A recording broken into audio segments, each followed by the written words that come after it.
today. Welcome, Reyhana. Thank you, James. It's a pleasure to be here. One of the things that we're going to get into today is we're going to pick on 5 of the common mistakes that scale-ups make. Before we dive into that, you've been described as more than an HR consultant, Reyhana. Do you just want to give people an insight of your background and what you do now? Yeah. So I'm currently founder and director of Constantia Consulting. We are a small HR consulting company that provide HR services predominantly to small, medium businesses where they don't need a full-time HR person on site. I like to think of it as HR on tap. So, where they need assistance, they'll come to us and we'll help them with the HR assistance that they require. In terms of my background, about 30 odd years in HR, so I guess that's giving my age away. I think in terms of the corporate side, I enjoyed that, but eventually about 8 years ago decided I want to add more value to small businesses. And then decided to start my own HR consulting company so I could focus a niche on that. So we're talking about scale-ups. We're talking about HR people mistakes that people tend to make. When you think about scale-ups, what kind of business are you thinking about? Just to put this in context for people. Yeah. So it would vary across industry, but I think the most common one can think of now is within the technology industry. You've got a lot of those AI businesses and tech businesses that start up and they scale up really very quickly. The type of businesses I've also worked with in the past would be, for example, a smart technology company. They started out quite small and they've scaled up now because they go into housing developments like Barrett's and the likes of that, where they go put their smart technology into the developments that they are busy with. I've also worked with a small family construction company where they have also scaled up, not only in terms of bringing on people, but also scaling up in terms of the projects that they've started to work on. It's bigger projects that they've taken on with regard to that. So when we talk about scale-ups, we are looking at businesses that started out small, almost sometimes as a family business or as a group of founders where there were 2 or 3. And then as that business has grown, they've had to start taking on people because they have to start putting formalized processes and procedures and customer services in place to be able to service the clients that they will be delivering a service to. And I'm just getting a deeper understanding of these kind of people from your experience. This is not my opinion, but I raise it as a challenge. I guess these people are really busy. They're rapidly growing. They've got new clients or new business coming in, or they're pitching for funds. There's a lot going on in their lives. So they potentially haven't got all the people they need. People are wearing multiple hats. I'm guessing that HR stuff is not really a priority. That's my controversy. That's not my opinion. It's not really a priority. Do you find that? You are actually 100% correct. They are juggling so many balls that HR will drop to the bottom of the priority list. Okay, having said that, it's not everyone, but I would say it's majority of them. And it's because, yes, they're looking at getting funding because they need to put certain processes in place. Secondly, they're looking at putting processes in place. Thirdly, they need to look at, I need to start taking on staff. Where do I start? I just don't have time for that. Let me go speak to somebody who they think they can recommend, etc. from that perspective. But I always say, if you are juggling too many balls, there's eventually going to be a ball that's going to drop, and then becomes a domino effect. So look at what is it I can get where people can help me with. And it might be I'm not good at that, or I just don't have the time. And that will actually help you grow your business as well. And I tend to use the analogy of, if I'm not feeling well and I go to my GP and my GP tells me, I'm picking up something with your heart, let me send you to a cardiologist. I'll go over to a cardiologist. They'll do their full specialist tests, etc. And if a cardiologist looks at me and says, we found something and maybe we have to put in a stent or we need to put you on medication. If they're, for example, going to put in a stent, it's going to be the cardiologist that puts in the stent and not the GP. Yeah. So I think if you look at business owners, you can look at them as being your GP because they are juggling all these balls and they got the general practitioner, but they don't have the in-depth knowledge. So when you do need that in-depth knowledge, you then go to your specialist, in this case, the cardiologist, that can help you with that. And in our case, it could be IT, it could be HR, it could be somebody with marketing, could be somebody with leadership and development, etc. So I always say, look at who the specialists are around you that can assist you in your business. And again, let's dive in because they're so busy, they've got so much going on. HR per se is not a priority. I'm going to say that's okay. We're not actually selling HR in this session. We are highlighting important mistakes so other people can learn from them. Don't have to make them themselves, and can pinpoint the things that are most important for them. And I believe you've already given some thought of all the stuff you've experienced in the past, which was why we've got, I think you've got 5, haven't you, to discuss today in terms of the 5 common mistakes that you see and potentially how to address them. Yeah, I mean, I chose 5 because these are the common ones that come up. There's definitely more than 5, but I know we only be short on time. So let's look at the 5, and at the later stage we can discuss some of the others. But if I can deep dive into one of them now. Please, yeah. What's the first one? Yeah, so the first one is normally looking at policies and procedures. So I find when companies are scaling up, or actually when they start out, this is the first thing that they don't even think about. And that's fine. It was just yourself and somebody else in the business, another founder. But the moment you start taking on employees, you've got to look at what's the policies and procedures relevant to HR. So I find that when businesses scale up, they neglect to formalize the HR policies and procedures. They have very informal processes in place. I think the one thing that they will have is an employment contract. But then sometimes when you ask them, where did you get your employment contract from? No, I went to Google it. And then when you go look at what's the content of the employment contract, you then find that sometimes it's not up to date with legislation and they've missed out certain things. Now, you might ask me, but why is that important? That employment contract is actually what it says, a contract. So it's between yourself, a legal document between yourself and the employee, and what's been agreed in that is what you're bound to in terms of both parties. So without formalizing that, you can imagine what issues you can get down the line to know even if an employee has an issue. But then there's also other things like, for example, what might those issues? Let's be transparent. What might those issues be? Yeah, so some of those issues could be, for example, let's say you've not detailed what the working hours are, and an employee has been working, let's say, for example, 9 to 5, and you come along and you want to change that. An employee will say, no, but you can't change that. I've always worked 9 to 5, and you can go back to say, but it's not in the employment contract, but the employment contract has not made it clear.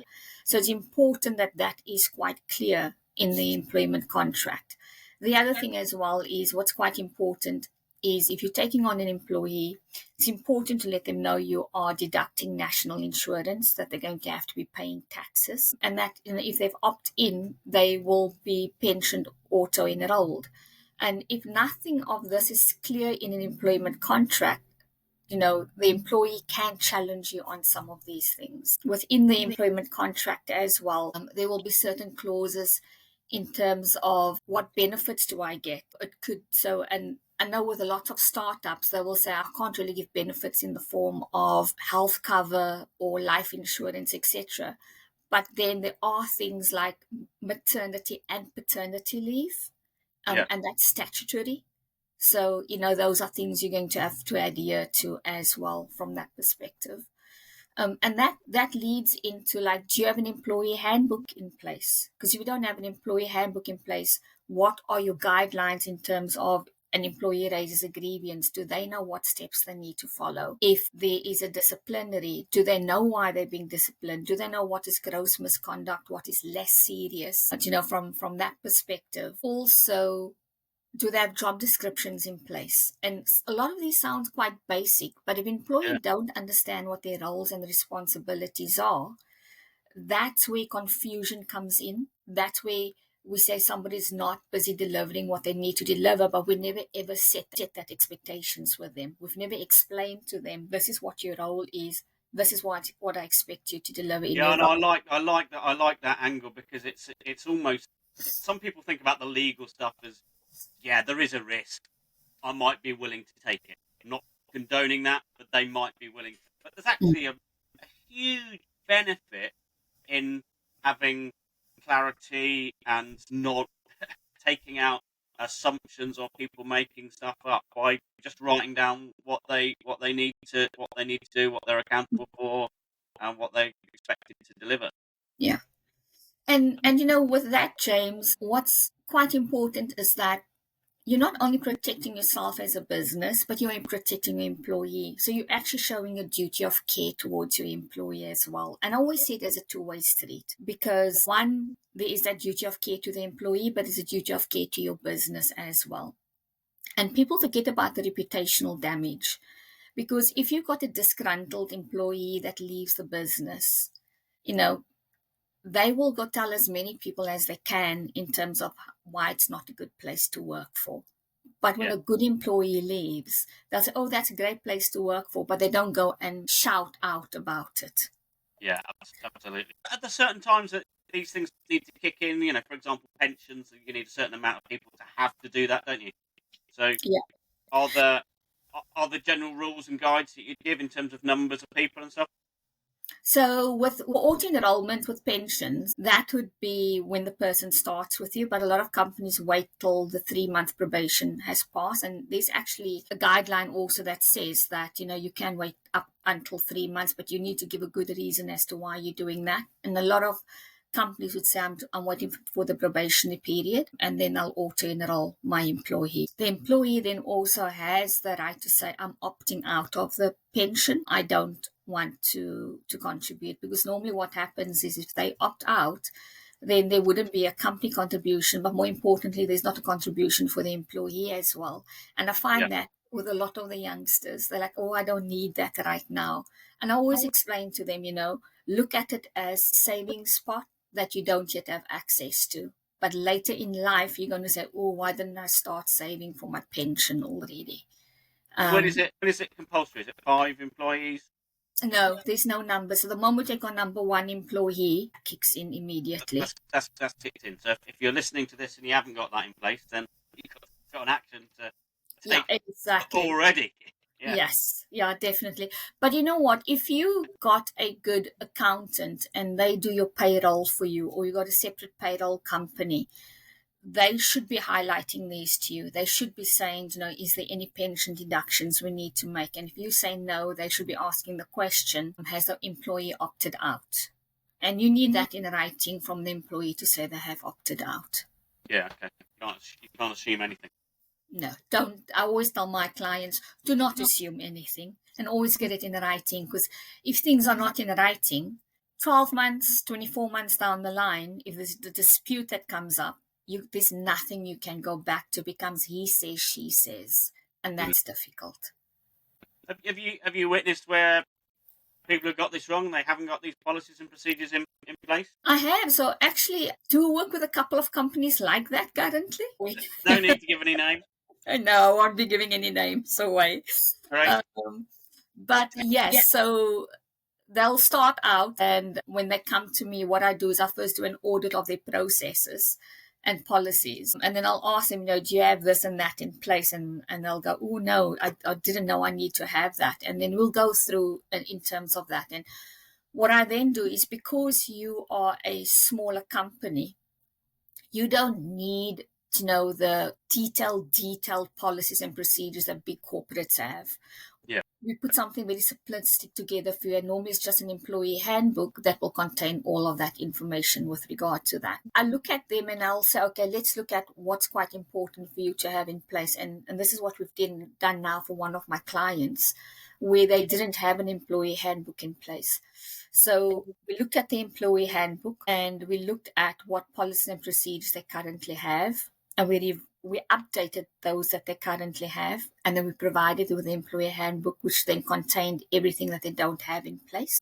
They also asked me then to review the employment contract because it was outdated. And what you can do is you can update the employment contract, and this is what we've done in this case. And then we added in what they did not have, and we went back to the employees to say these are the additions to your employment contract. And there was nothing major that's being changed from a contractual point of view. But if we were going to change the hours, for example, which they were thinking of, I then explained to them, you can't do that. You have to go back and consult with the employee in terms of changing the hours. You can't unilaterally change the hours.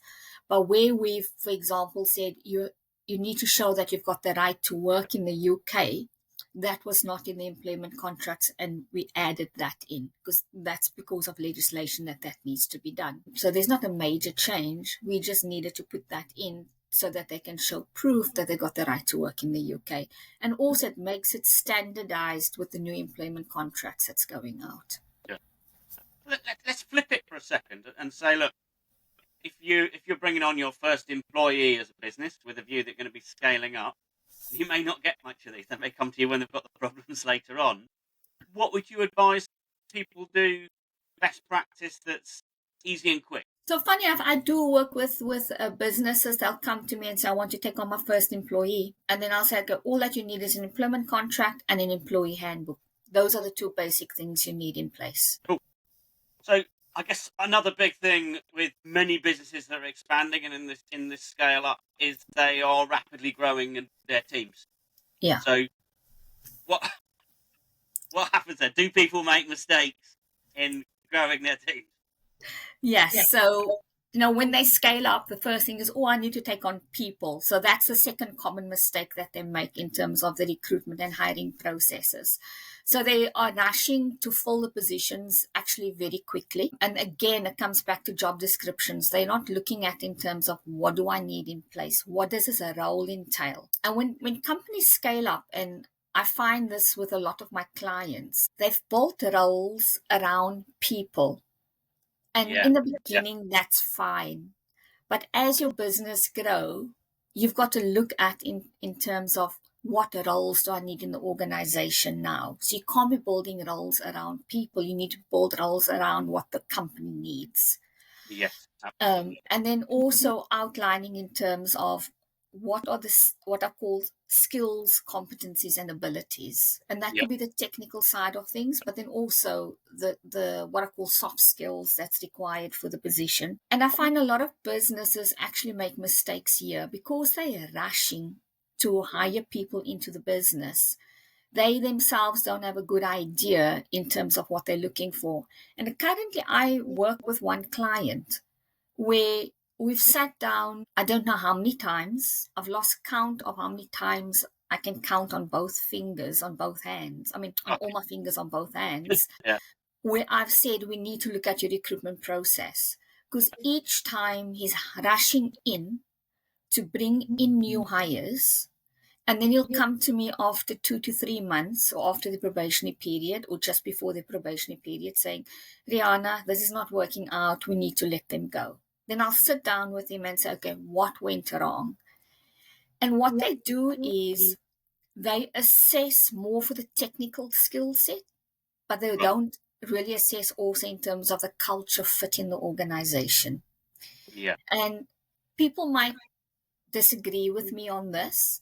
I say the technical skill set side is easier to teach someone, but the culture fit. I absolutely agree. Yeah. If somebody doesn't really fit into the culture of the organization, then it's not going to work. I talk about adding a rotten apple to a good barrel of apples. Yeah. And slowly they'll start intoxicating the other apples as well. In this case, people, from that perspective. And that's not what you want into your business, because you don't want decreased productivity and you don't want a negative impact. But also, if you've got continuously a high staff turnover, it does, leave a question mark with your other employees about what's going on. And they might sit there and think, am I next? When in fact, they probably have not done anything wrong. Yeah. So I think it's important that businesses look at their operational needs, understand what roles they need, then understand how that role looks like before they start recruiting. But then also, more importantly, look at how in my recruitment process, how do I assess not only for the technical skill sets, but how do I also assess whether this person's values mirror the organizational values in the No, organization. and that's the new thing for some leaders, managers, isn't it? So what advice would you, because checking off against skills is relatively easy. They need to do X, Y, Z. Have you got X, Y, Z? Yes. There's some of the values can be a bit harder.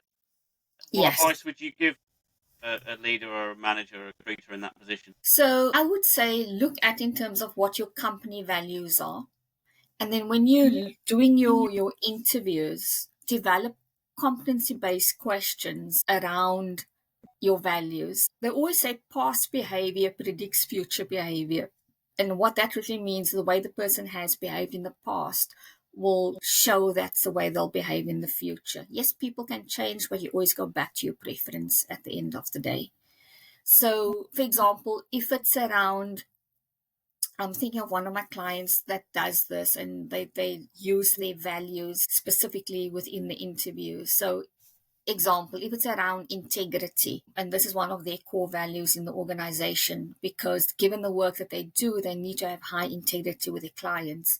They'll develop questions around integrity to assess how the person deal with situations. So that they'll give them sometimes scenarios Yeah, and ask absolutely. them how they would deal with that situation, or almost create a dilemma and see how they'll deal with that situation from their perspective. So it's quite important. It's not exact science, if I can use that word, but then you've got other assessments like psychometric assessments Yeah. that you can use as well, that feeds into your interviews. But then you've also got other assessments where you can give people, for example, inbox exercises in terms of this is how the typical day is going to look like and how would Okay. they use that, especially around judgment, planning and organizational skills, etc. One of the things that I see sometimes is just the cognitive biases that people are not aware of. They play out quite a lot in recruitment. To put simply, you employ people who are like you. Yes. So I think the advice you've already given in terms of actually getting down on paper what skills they need to deliver and how they need to behave is key. Is there anything else that you would? I can see you nodding away when I was saying it. Is there anything else that you would add to that? Yes. Reyhana? So I worked with a small manufacturing company, and what made it difficult was is that they're very, very small, but they were busy scaling up. And what I did with them was to say, okay, we need to make sure that, we don't have any biasness in the process. And also, they were an Italian company. So they wanted to make sure their biasness was not leaning more towards the Italians and bringing more Italians into the business. It's not that they were wanting to exclude them. And if they were good enough, we'd bring them in, but we wanted to make sure we're giving everybody a fair chance in the Yep. process. So we then developed a Excel spreadsheet, and what we then did is we listed the technical skills that the person would require, but also in terms of, let's call it soft skills now, the skills and abilities. And we then also had other team members interview the Oh, great. Yeah, candidates that's a great idea. separately, but then Yeah. we'd use exactly the same spreadsheet with a criteria, and there would be a scoring matrix. And that scoring matrix would define exactly for each behavior what we're looking for. So when they interviewed against that and then put in their Yeah. Okay. scores. Consistent process. Exactly. Multiple So, perspectives. and nobody discussed the scores with each other. Great. So that at the end of the process, we would then look at the scores, tally it into the table, and then discuss each candidate and then look at who's the best candidate for the role. Sometimes that would happen as a panel interview, or sometimes the managing director would interview on his own, and then 2 other team members would interview on their own, and I would have my own interview. Yeah. Yeah. Okay, you just reminded me of a point as you mentioned this as an Italian company. What, in terms of a scale up, you're not going to be huge. What do they need to make sure they do from an inequality, fairness perspective to make sure that they're the right side of the law at Yeah. minimum? I'm sure many will want to go beyond that. What do they need to do? So it's to make sure that they're not discriminating against candidates, and not to say that I am going to be giving preference to an Italian candidate above somebody that's not Italian. And sometimes, somebody will say, oh, but we're Italian and they need to speak Italian. And I would challenge that and I would go, but you're based in the UK and the clients you work with are also English speaking. Italian is not a requirement. So therefore, based on that, you do not really need an Italian filling that role. If we do find somebody who meet the skill sets and they're over and above the others, then that's good enough for that. But if you find somebody who's not Italian and they can speak Italian and you're saying it is required in the role, then we would consider them for that role as well. So it's to make sure that your process in terms of recruitment does not have any discrimination in it. So in that example, I guess the first thing is to determine whether being able to speak Italian is essential or desirable. Exactly. If it is essential, I guess then in all your communications, it's the ability to speak Italian, isn't it? It's not. Yes. Yeah. We're looking for an Italian because other people could speak or learn Italian. Exactly. And, having said that, James, when you drop your job ad and let's say Italian is essential in the role, then you'll say Italian is required for this position and you can substantiate as to why it is. And if other people who are not Italian apply, but they speak very well Italian, you cannot say, no, I'm not going to consider you because you're not Italian. The fact is they can speak Italian, and so you can assess for that. And I'll give you another practical example. When I work in the corporate world, the same applies to them as well. Originally, I'm from South Africa. And the second language we speak in South Africa, for me, my second language is Afrikaans. And I used to work for an Afrikaans-speaking company. They're now very English because the business world has changed and they had to change the business language. Yeah. But at that stage, when I worked for them, their business language was still Afrikaans. And so when I interviewed for people in my team, I knew I was doing a disservice to somebody if I brought them into my team and they could not speak, read, and understand Afrikaans because they wouldn't have been able to do their job. So when I assessed them, I had sometimes to say the next set of questions are going to be in Afrikaans for me to be able to assess what their spoken Afrikaans was like. Yeah. The writing for me wasn't an issue because we had enough people in the team that could deal with that and help them with their mistakes and correct that. But if they were going to converse with somebody in the organization, then it was important they could speak Afrikaans. Like I said, now things have changed. That's not needed anymore. Their business language is English, but at that stage, unfortunately, those are the things we had to look at. So let's assume we've got the right people in the business. Now, going back to the example you shared of somebody that kept coming to you and said, after the 3-month probation period, they were no good. I need to get rid of them. Now, this may have not been what happened, but it's quite possible that they had recruited the right person and they didn't do the right thing on day one. So, the recruitment and hiring process is just the beginning of onboarding someone into your business. What else do you need to? So what's quite important is that once you bring somebody into the business, yes, you got the onboarding process, but part of that onboarding process is also sitting down with them, letting them understand what's expected of them in the role. And what I always tell my clients is that depending on what the probationary period is, it could be either 3 months or 6 months. Your performance objectives for an employee for that 3 months or 6 months. So they understand what they have to deliver at the end of the probationary period. But then don't only set the objectives and then just leave it as is.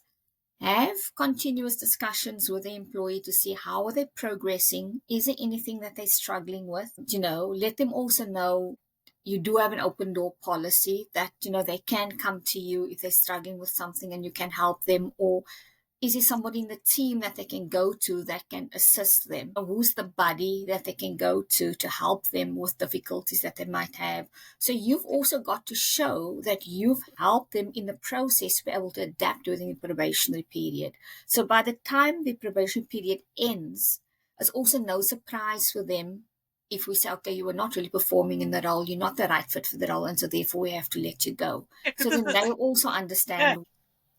there's a mentality here, because surely if you've chosen someone to come and represent your business, be part of the team, then you want them to succeed, don't you? Exactly. But funny enough, I had this conversation in the week with someone, and they were saying, yes, but I've hired somebody and my expectation is they can do the role. And I said, yes, you've hired someone. Your expectation is they can do the role, and that is correct. But you will also know that somebody wouldn't be able to do everything in the role. There are certain things you're going to have to train them up. There are certain things you're going to have to show them the way your company does things, because the process that they might have followed is with a previous Absolutely. company. Yeah. Your process could be different. And so you've got to teach them your process. You can't turn around at the end of the day and say, oh no, they didn't perform in the role, so therefore I want to let them go. Yeah, or really be clear. Or be clear on the output. They Exactly. might be responsible, I Yeah. don't know, for designing the process, but Yeah. you need to be absolutely clear on the output, the expectation. I see this a lot. Otherwise, because if you haven't defined that, and again, as you mentioned already, job description, great place to to to define that in terms of an expected output. If you don't, people will just make up to the best of their abilities what they think needs to be done. Yeah, and the sad thing is also, an employee will continue not knowing that they're doing anything wrong because nobody is saying anything. They're not And getting and that and feedback. whose fault's that? Exactly, it's not the employee's fault, and my Yeah. clients don't like me telling them that, because when they come to me and they say, oh, this person is not working out in the role, then I'll go back and say, okay, let's go back to your onboarding process. Did you sit down with them and make it clear to them what the outputs are that they need to deliver on?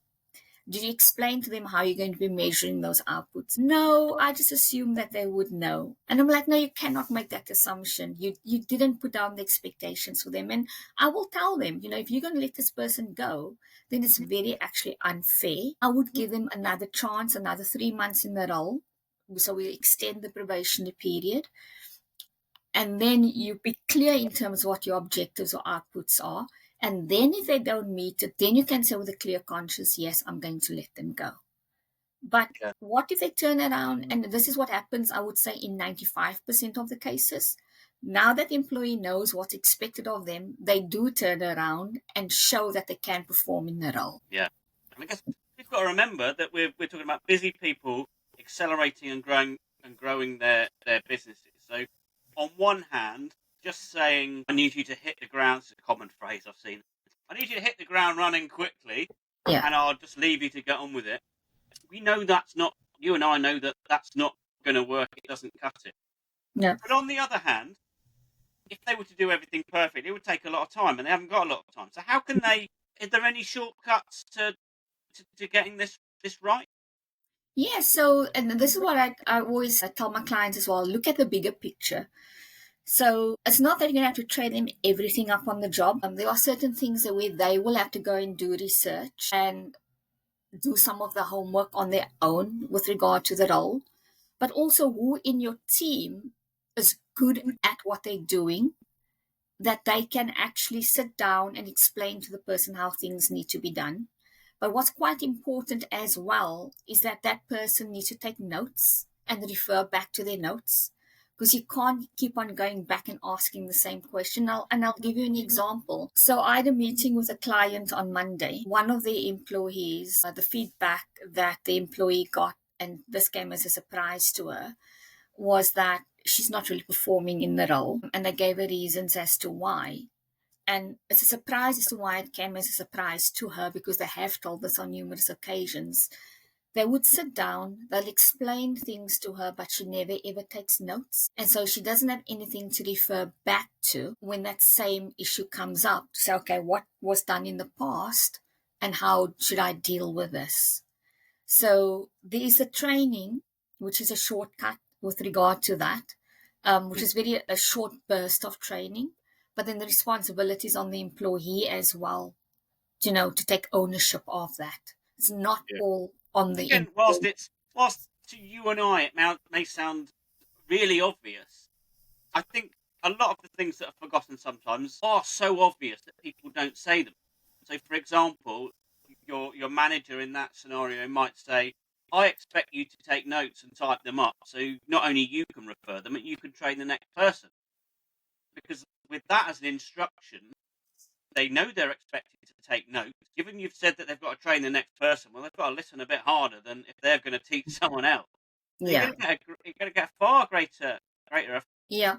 And I think it comes down to communication and how they communicate, and that's key. I think, James, you and I will agree on that. It's how managers and employees communicate with each other, because we sit there and we make the assumptions, and that's where things go wrong. Absolutely. Yeah. I think that's, yeah, I love it. Assumptions is a massive one. So yeah, assume nothing, Yeah.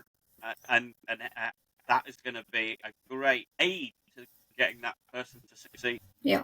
And that kind of leads into the next common mistake, that businesses make. They think, oh, I've got my employee in the business now, Okay. so that's it. All is good and well.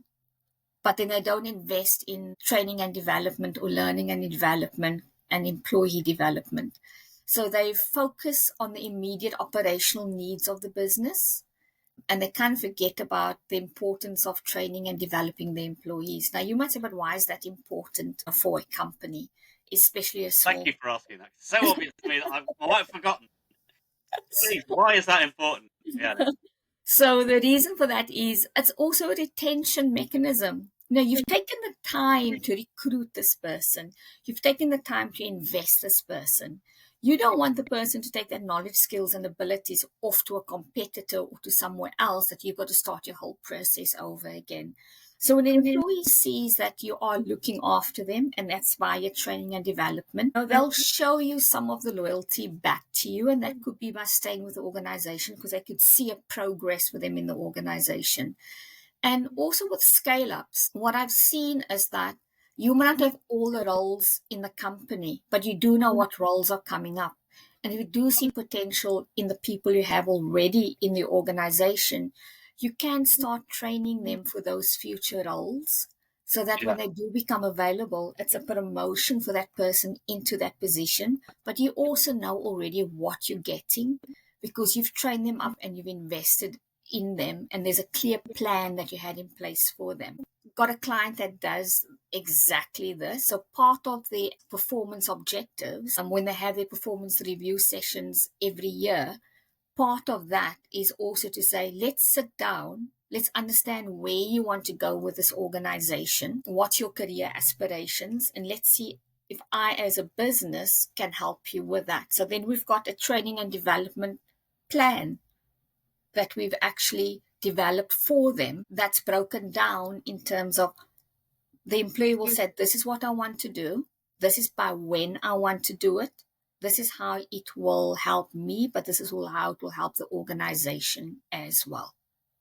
Yeah, which is really highly motivating, shows them the future, makes it easier to do things like delegate to them, give them opportunities. Yeah. As a business owner, it frees you up as well, because it's now creating time for you to focus on the business, because you know you can delegate down to people that's got the skill sets to do that, because you took the time to invest in the training for them. And the other thing is, as you're growing as a team, every individual you bring into that team, I look at it, has the opportunity to change the dynamic of the team. Now, and you've got the choice almost as a leader as whether they change that dynamic for the better or for worse. Mm. So how do you What's your perspective on that? I think it comes back to a recruitment process in terms of who are you recruiting and why you're bringing them into the team. Now, I always say it's good not to recruit like for like. You need diversity in the team in terms of thinking, in terms of people challenging and doing things differently. But I think it depends also in terms of how they challenge. Because if they do it in a negative way, that can demotivate your team members. And then Mm, ultimately, the objective that you want to achieve, you're not going to achieve. But if you've got somebody that comes in and does it in a positive way, to say, for example, I understand you're doing this process this way. In my previous company, we did it this way. This is the reason why we did it. This is the benefit we got out of it. Could we try in doing it that way to see what the benefit would be? Then you could say yes or no, mm, and then also get other team members to give their input. And I'll give an example with a client I'm working with right now. So they have team member, let's say he's a team leader, and what he's been doing is that he's been very much controlling everything and holding things close to his chest. And his team members do work, he first wants to see it before it goes out. So right. he's not giving them ownership of their work. He's not letting them take responsibility and letting them know, but you know what? I'm confident in terms of what you're doing. Due to unfortunate circumstances, he's had to go on sick leave. And so stuff started unraveling in the team. And then when we went to look at in terms of why, we realized why. So we've had to sit down with a team and say, okay, let's look at the process and what needs to be done differently. And we also saw that if we gave them ownership of taking responsibility for their own work and show that we trust their judgment in terms of what they're delivering, it has also improved the process and the timelines in that process. Absolutely. And the team members have actually come back to the managing director now and said, we are concerned when this individual comes back, he's going to want to go back to the way he's done things. Whereas we are confident now in the new process and the way we are doing things now. So it's looking at in terms of when this individual comes back, we have to sit down with him and explain to him we've changed processes, why we've changed processes, the benefit of it, and then he's got to decide whether he wants to be part of that team or not. And And so it's having that. it's a really good story because it's reinforced to me that when you're talking about failing to develop employees, it's way beyond the training. Just an individual such as that who is not giving responsibility is probably actually an environment that's not very motivational because you're just doing Mm. stuff for that person. That can derail any. They might have been on every training course available. How the leaders and the managers act is absolutely key. These things are often forgotten as people are rapidly growing, aren't they? Yeah, no, definitely. And that's my challenge now in sitting with them to say, how do we have this conversation with the employee when he returns to work? Because now you'll see the team is in a different space versus where they were 2 months ago. Very confident, knowing they can do this. Nobody needs to oversee their work. And we've also told them mistakes happen, but the mistakes you're making Yeah, is not going to hit the bottom line of the organization. So we don't want you to worry about that. yeah, absolutely. Yeah. Fantastic. Yeah. So yeah, training way beyond the practical skills of the job, and probably asking also, had that person not have gone off sick, then you could have played that out in a different way. I mean, it sounds like you had to deal with it in that way, in that scenario, but you'd almost want to be getting them to think it through first, wouldn't you? It's like, well, how do you think Exactly. this is impacting the team's motivation and ability to develop? Yeah. And the managing director did kind of pick this up early in the process and was trying to have discussions with the individual to get them to change their style of work with the team members. But he unfortunately was very resistant against it. And then we were looking at a process we could follow. But then it unfortunately had to go on sick leave. And then the unfortunate situation created that they could bring in, the new processes. But then to see that team bloom and all of a sudden have confidence in themselves, and now them going to the line manager and saying, I'm scared for when this person comes back, that they want to go back to the old way of doing things. So we need to look at how do we support them that doesn't happen. But what was quite good is when the person went on sick leave, the MD went to the employees and said, as you know, this person is going to be out of the business now for a couple of months. We need to look at in terms of what we're going to do, how we're going to do it, how we're going to absorb his work in the meantime. Let's sit together as a team and brainstorm what we can do. So they were part of that process as well. Yeah, very different approach. I'm sure they can bring him up to speed. Is there anything else? How many have we covered? Yes. So there's 2 points we haven't covered yet. So the one is compliance with employment law. So I also find when businesses scale up, what they do is they say, oh, I've got my employee handbook in place. I've got my employment contracts in place. People know what they need to do. But then they forget law changes. And so they've got to keep up to date with these changes in employment law. And I think we've got a typical example now where Labour's brought in, where they want to bring in a couple of changes. Obviously, they're going to have to consult on that. Oh, there's quite this long, isn't it? Yes. So, I mean, and one of the major changes is, for example, giving employee rights from day one. So that changes this whole 2-year scenario where employees don't have rights in the first 2 years, bar certain circumstances, for example, whistleblowing, discrimination, etc.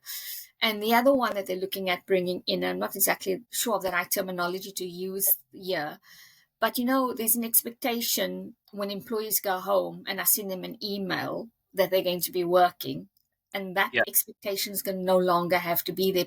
Employees will not be expected to be working after working hours, etc. So it's those things that businesses are going to have to keep up to date with and make sure that they're compliant with employment legislation. Yeah, actually, we did a team talk on that with another consultant recently. So I know we're probably about a third of the way into the 100-day consultation. Yeah. This should all become clearer around October time as to what is actually going to turn into law and legislation, shouldn't it? Exactly. And with the day one rights with employees, we talked earlier on about the probationary period and what we said how important is that objectives or outputs are set. That's going to be very, very important for when employees get day one rights, because they can turn around and say this is constructive dismissal or unfair dismissal. And I'm very interested to see how that plays out. I won't speculate now. No, so I don't know. And I think a lot of people are saying it's going to be unpractical, but we'll have to wait and see. And whatever comes in, we're going to have to adapt and see how we can make it work in practice. Yeah. And I think anyone that's, ultimately, when it comes to sort of law and employment law, you need to be dealing with an expert to give you the latest, which is an either HR consultant like you, or certain bodies can be really useful as well. Something like the FSB might give you, you're part of that. They might give you some free consultation on a rapidly growing business as what you need to comply with. There are other bodies available, of course. Exactly. And also, I think a lot of business owners don't know this, but there's the ACAS website that they can refer to.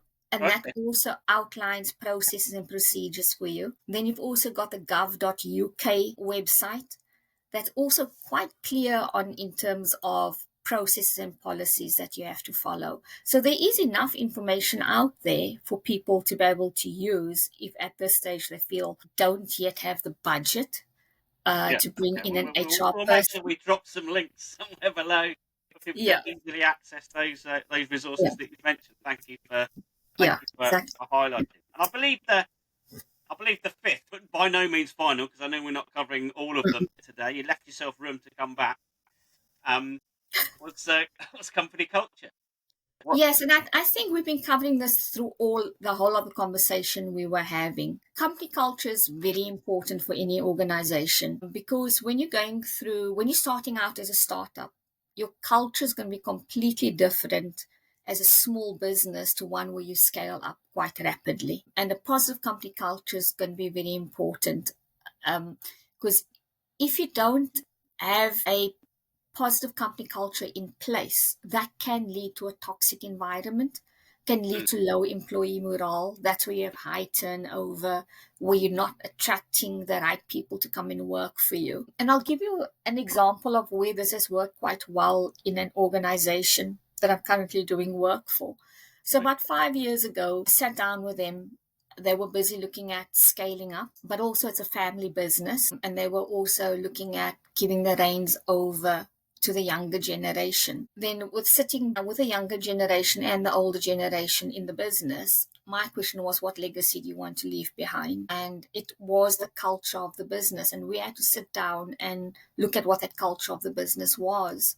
But they didn't have a vision, mission, and values in place to say this is what it is. So I sat and I worked with them in defining what the vision, mission, and values for the organization was going to be. Very important at that stage, we also involved the employees that they had in the business. Yeah. Because it's important that the employees buy into that. And then once we got everybody's input, we finalized it. 5 years down the line, I was called in to do another project for them, which I'm busy with right now.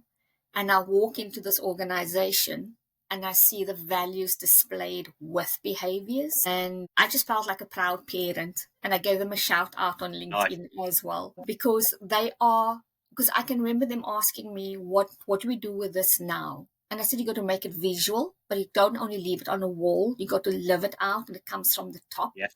You got to lead as an example. And they did all of that. So this project, I'm busy with them. I'm also involved with the employees. And I actually told them I'm going to give you a shout out on LinkedIn for this, because I can see you took to heart what we spoke about, you've implemented in the business, and your employees actually living this out.